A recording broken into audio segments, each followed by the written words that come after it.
Alright, dito tayo ngayong gabi kasama yung mga kasama natin sa trabaho. Ay, ano siya nyo dapat? Naglalabog kami ng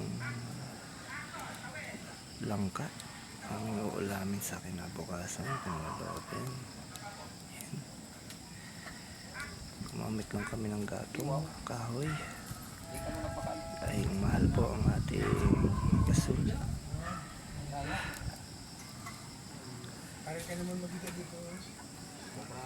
So yan po ngayong gabi. Salamat sa dyan.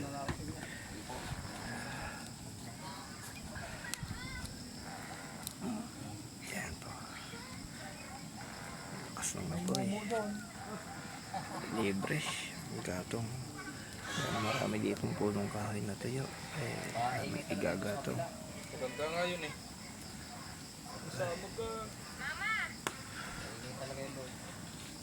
Basta ko nung natulog doon, sarap ang tulog ko na. Sarap ng simpleng buhay. Naglakat akong gabi. Nakatuto, di ba, nag-overtime kami. Panahon ng una, yan kayong gamit. Tapos minsan, may Gatong lang. sumalang pa akong ano. Wala namang shit. Ganda nga sa tuko. Nakubog. Talagang ano.